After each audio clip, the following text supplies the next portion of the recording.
that they are in a place to provision or not. Yeah, sure, go ahead. The head of UNRWA today, Philippe Lazzarini, said that he was denied entry into Gaza by Israel. Does the United States have a stance on that, or has there been any discussion about that? I would refer to our Israeli partners as well as the United Nations. I don't have anything to offer on that. But do you think it's fine if they want to deny entry? I don't have insight into what Chairman Lazzarini was going for, and so I don't want to I don't want to misspeak, but I'm happy to look into more. But again, you've heard me say this before, just broadly, not as it relates to this circumstance. This is not a border that the United States has access to. And in general, shouldn't a senior official from UNRWA, which you say is an important organization, should be allowed to visit Gaza? Certainly, but again, I don't know the specifics surrounding this, so I just will refer to our Israeli partners on this. Also, just sorry to clarify on the position on UNRWA. I think when the allegations first came out, the secretary said these allegations are credible in terms of, I think we're talking about 12 UNRWA staff who may have taken part in October 7th, right? That's one kind of allegation. I think there's a broader allegation that Hamas is a proxy for, UNRWA is a proxy for Hamas. Does the U.S. have, regardless of... That's not an assessment that we share. It's not an assessment that we, that's not an assessment that you've seen us speak to or share. What we're talking about when I talk about these ongoing investigations is this specific circumstance around the subset of employees that you're referring to. Right. Michelle. Yeah. Have you received any plan from Israel regarding entering Rafah, especially that the Prime Minister has confirmed during the weekend that they will be entering Rafah soon and they will be moving the people out of the area?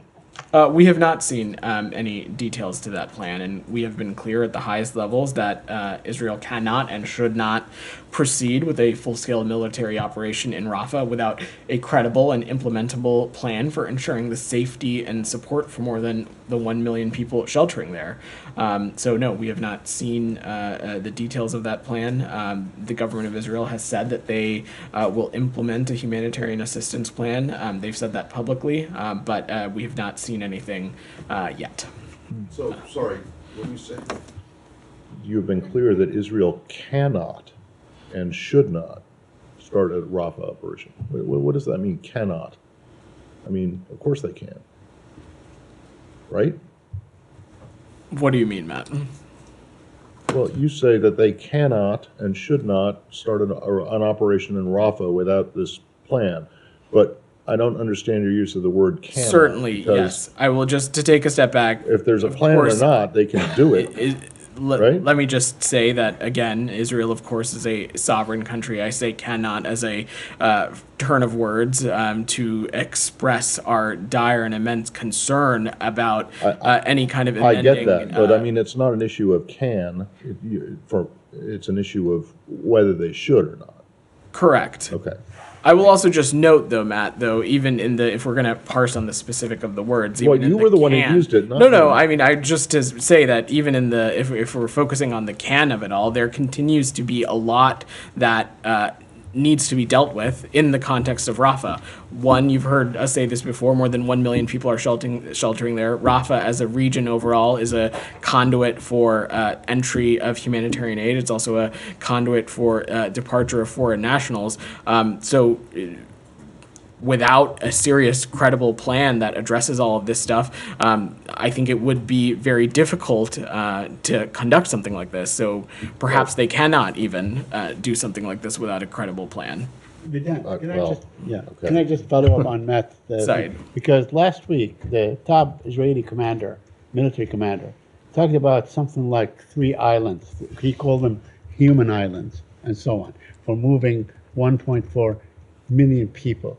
Now, could this look anything other than like a concentration camp in your view? Is So- that a plan that you may have looked at? Said, let me just be very clear about this, so there's no question. When we're talking about any kind of humanitarian plan as it comes to Rafa, or plans that address how to ensure that the 1 million people sheltering there are not impacted by any violence or military activity, there's no part of that in which we claim to mean that would involve forcible movement of these people in Gaza, these people who might be sheltering in Rafa. I would just say broadly that anything like that would, one, need to be voluntary. Two, I've not seen the specifics of that plan, so I unfortunately can't comment on that. But both in the context of our broader vision for the region, but both in terms of dealing with this immediate issue, there should be no forcible movement or displacement of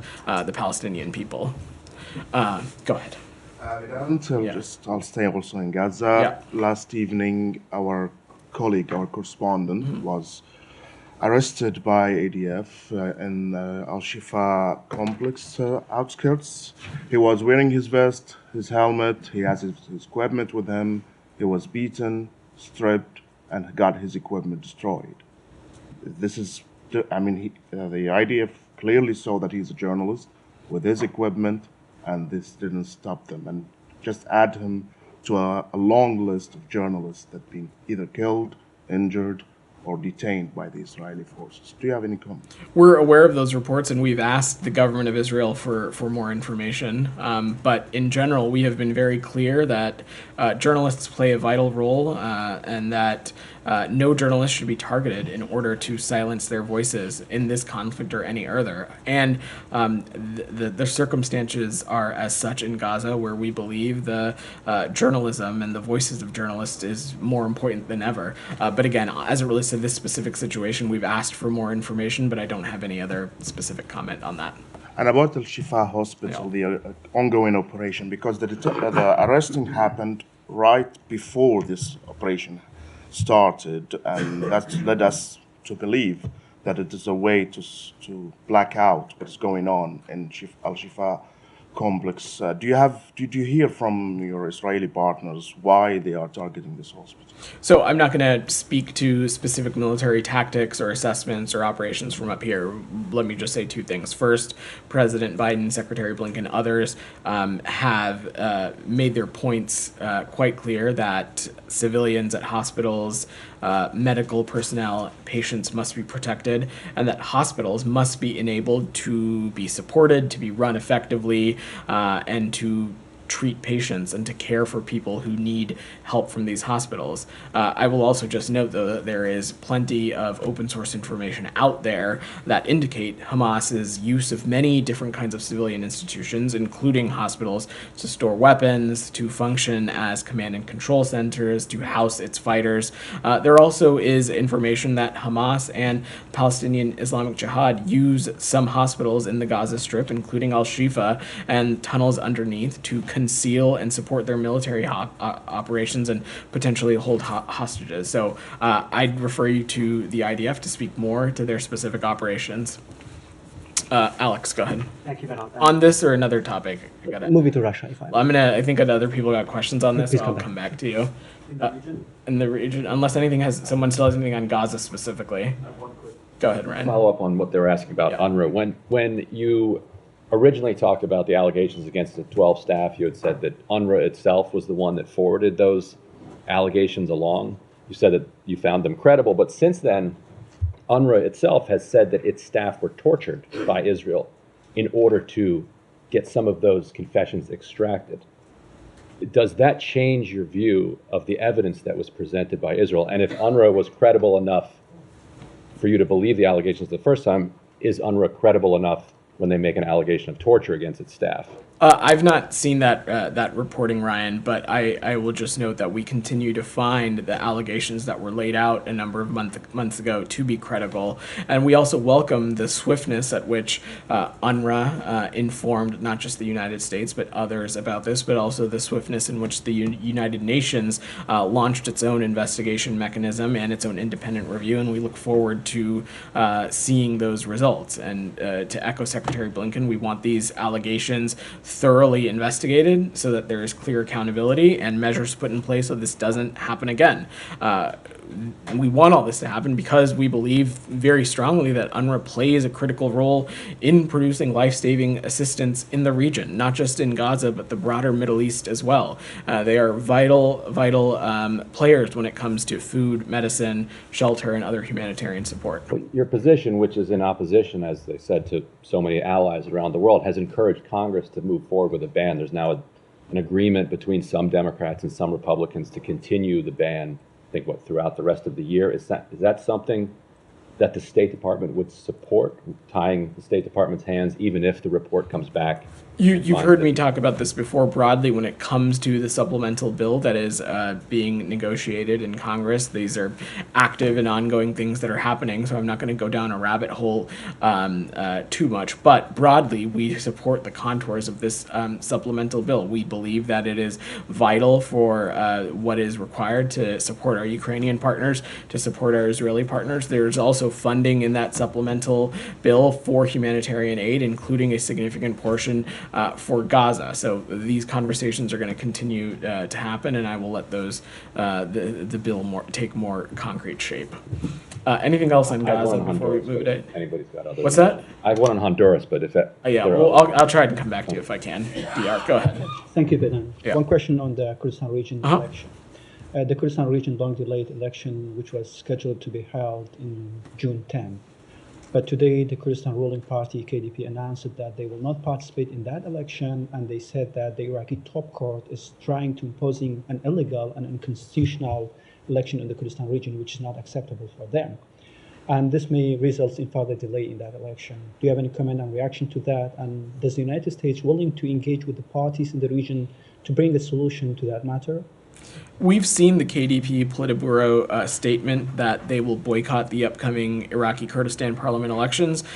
We're concerned by the KDP's announcement. Our consistent position has been to support the conduct of and the full participation in free, fair, transparent, and credible elections. We also understand that many of the concerns raised by Iraqi Kurds with respect to recent decisions made by the federal institutions, but we don't think that boycotting these elections will serve the interests of the IKR, the Kurdish people, or Iraq in general.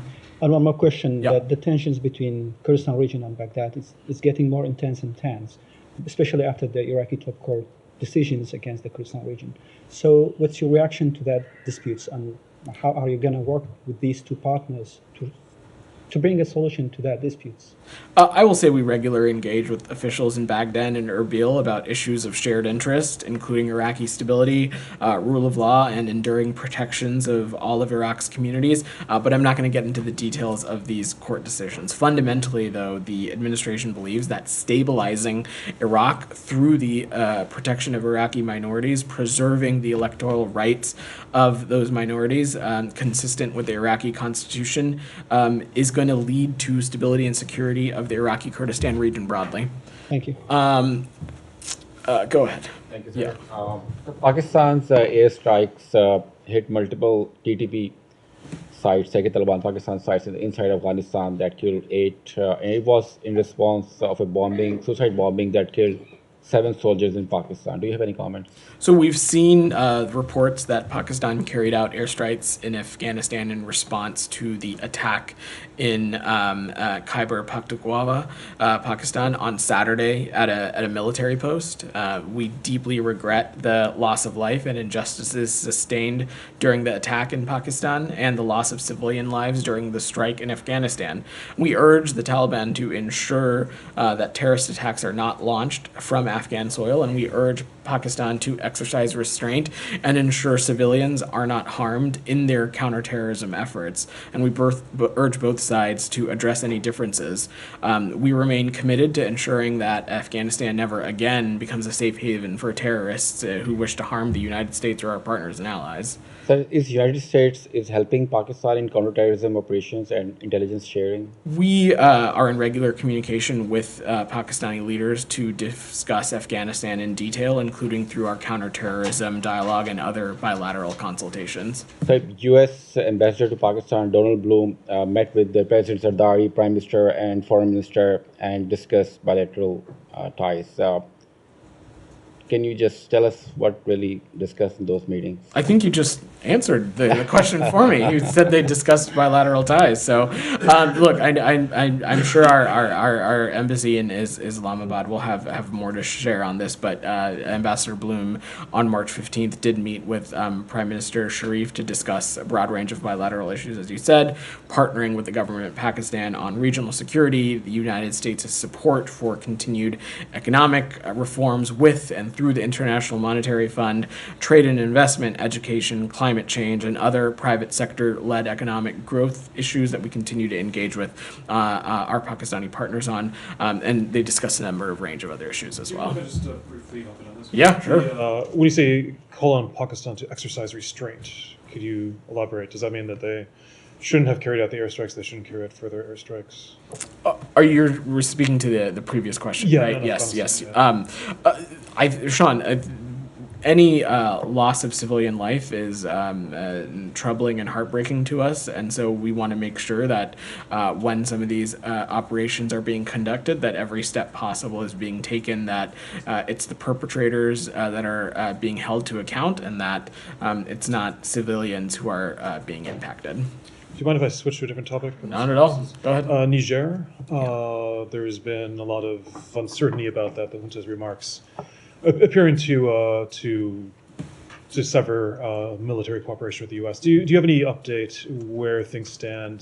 Does the United States think that that's where Niger is going? So to take a step back, Sean, a senior U.S. delegation traveled to Niger last week to discuss a number of issues with the CNSP. The U.S. is aware of the March 16th statement by the CNSP announcing the end of the status of force agreements between Niger and the United States. This statement followed from frank conversations from this American delegation on the CNSP's trajectory.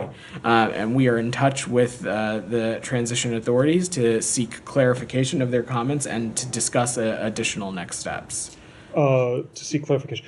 I mean, is it the sense of the United States that the military cooperation is a good thing, that the United States wants to continue that with Niger? I would say broadly that our security partnership with West African partners are mutually beneficial and are intended to achieve what we believe to be shared goals of detecting, deterring, and reducing terrorist violence and creating an environment conducive to economic and social development. And when you say seeking clarification, is there something that's been happening since Friday? Has there, obviously the delegation's left, but has there been some sort of contact? How is the United States trying to seek that clarification? We continue to engage through our embassy. We continue to have our ambassador and our embassy team there, and we're continuing to discuss with them. I will just note that the delegation meeting it included an exchange of views and a number of ideas. Niger's path to civilian democratic rule, our shared fight against terrorism, including the role of U.S. security support, the importance of Niger conducting its external partnerships in a manner consistent with international law. Those were a number of things that were discussed. Nick, you've had your patiently hand up. I'll come to you, Alex, I promise. Different topic. There are some rumblings on the Hill and elsewhere about Chilean criminals using the visa waiver program to come to the United States, and commit organized crime. Some members on the Hill are threatening to block funding for the visa waiver program. Are you familiar with this issue, and do you have any comments on it? So I don't have any specific comment on this specific issue, Nick, but let me just say broadly in the context of visas in any circumstance, as it relates to any country around the world, whether they are party to the visa waiver program or not. A visa allows a foreign national to travel to a U.S. port of entry and request permission to enter the United States. But the visa does not guarantee entry into the United States. U.S. Customs and Border Protection officials at ports of entry have broad statutory authority to conduct inspections and permit or deny admission to the United States in accordance with U.S. immigration law. We take I would say the administration broadly takes the safety and security of our ports of entries quite seriously. I'm sure my colleagues at DHS would be happy to talk to you about some of this more. Alex, go ahead. Thank you, Vedant. I have my questions, but before that, let me go back to Russia briefly. Curious where you're standing on growing calls to the administration to refrain from recognizing Putin as a duly elected president. You were late, Alex. We talked about this at the top. So you can read the transcript. So why don't we go to your next question? I'll go back. Thank you. Anything else? Today marks 5 months since the detention of RFA reporter Alsu Kurmashova in Russia. I know there was a meeting last week in this building as a secretary met with her husband. What is your understanding of why she's in jail?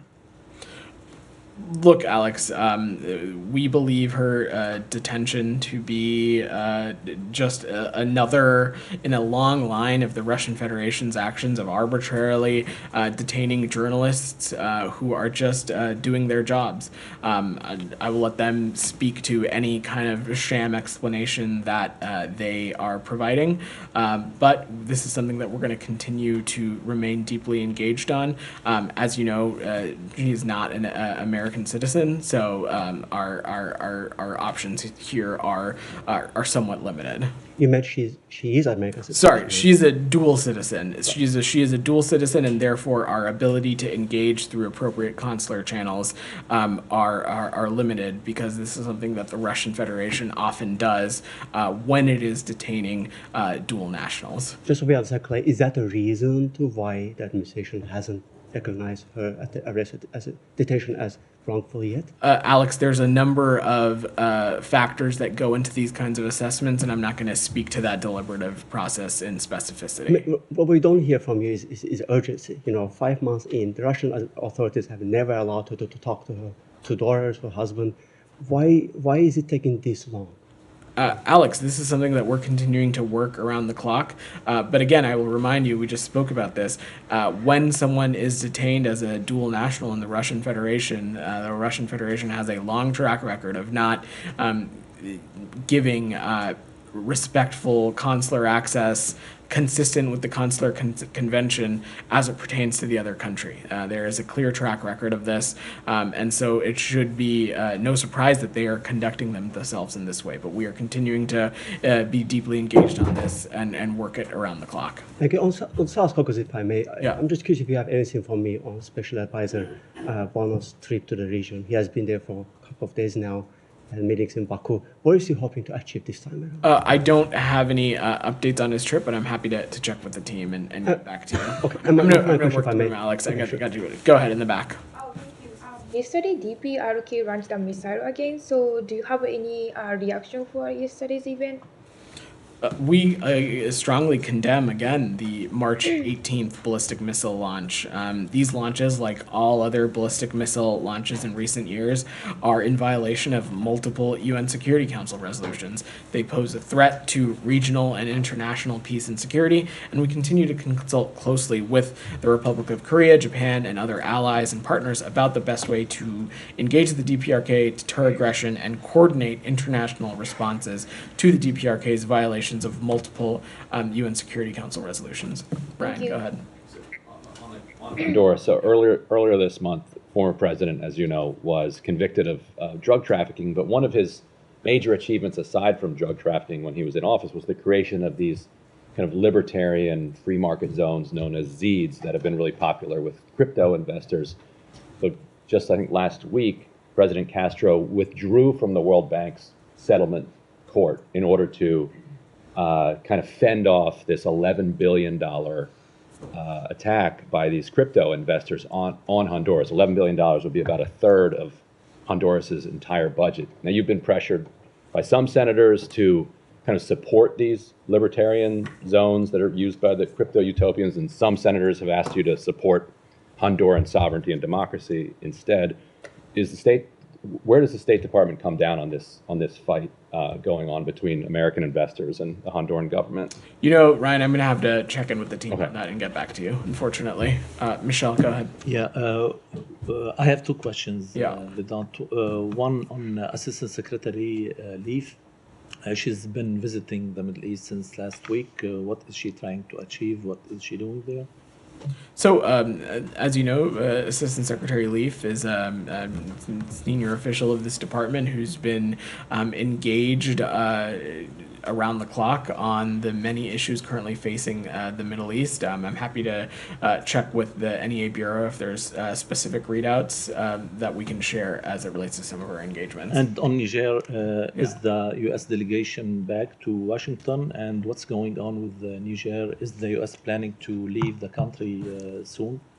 So they are back. I think Sean asked this question not too long ago, but I will just note that we are aware of the March 16th statement from the CNSP. This statement followed from conversations with this American delegation that they visited, where we had some frank conversations about the CNSP's trajectory, and we are continuing to be in touch with transition authorities to seek clarification and discuss next steps. Simon? Any plans to leave very soon? This is one of the things that we continue to be discussing with them and discussing next steps. I will just say, as I said to Sean, we believe our security partnerships in West Africa are mutually beneficial, and they are intended to achieve, I should say, what we think to be shared goals of detecting, deterring, and reducing terrorist violence.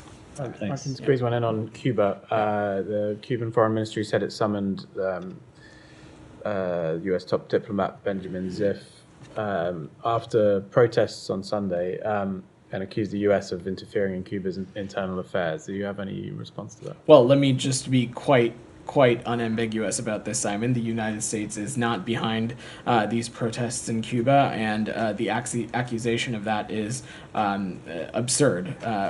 I will note, though, since you asked, we are closely following these reports. Protests across several cities in Cuba yesterday called for electricity, food, and fundamental freedoms. I think what we are seeing is a reflection of the dire situation on the island. We urge the Cuban government to refrain from violence and unjust detentions, and are calling on the authorities to respect the Cuban citizens' right to peaceful assembly. Have you responded to that summon? Did Ziff go to meet them? I'm not aware. I'm not aware. I would have to check specifically. Okay. Jalil. Thank you very much, Mr. Patel, and happy Ramadan to you. Just two questions. When you were commenting about the strikes between Pakistan and Afghanistan, I didn't feel like you sounded like Pakistan was an ally. It seems like you were treating both the countries in a very balanced manner, telling Pakistan to restrain. So do you not believe that the Afghanistan land is being used by the TTP terrorists against Pakistan? Well, let me just say first, next time you have feedback, you can find me on Yelp if you'd like. But look, broadly, we believe that it is important that steps be taken to minimize casualties. We're aware of these reports that were carried out, and we deeply regret the loss of life and the injuries sustained. Both the 7 Pakistani soldiers who perished at the onset of the first suicide bomb, as well as the civilians who were impacted and lost their life by this counterstrike. Again, though, Pakistan is an important and key partner, and one that we are in regular communication with when it comes to talking through our counterterrorism dialogue and other shared security priorities. Go ahead in the back. Just one. Go Thank ahead. you. Thank you very much. Then I'll come to you, Leon. Sorry. A few weeks ago, in Adiala jail, where Imran Khan is kept, 2 inmates in jail were killed.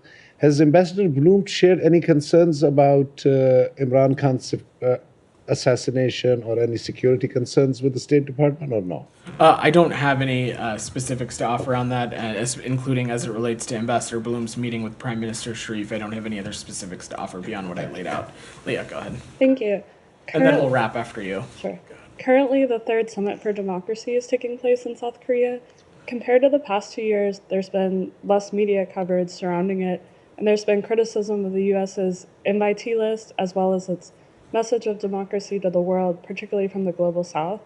Do you think the Biden administration's approach to promoting democracy around the world is working? Well, I will just note, Leah, that we are putting an immense emphasis on the Secretary's participation in the Summit of Democracy, so much so that he gave some pretty important set of remarks. First, let me just say, we are thankful to our hosts, the Republic of Korea, for hosting the Secretary at the beginning of the summit and continuing to have some great programming throughout the week. We know that this is a shared priority, not just between the United States and the Republic of Korea, but also other countries who participated. But the Secretary, as part of this, outlined the U.S. strategy to promote information integrity and resilience. We believe information integrity is critically important to addressing shared global challenges, including health security, the climate crisis, revitalizing our alliances, and we have a positive and holistic vision for a resilient information environment. And let me just say, this is something that has been a priority for this Secretary, but it has also been something that our Bureau, the Bureau of Global Public Affairs, as well as Undersecretary for Public Affairs and Public Diplomacy, Liz Allen, and her team have been deeply engaged on since the onset of this administration. All right, thanks everybody.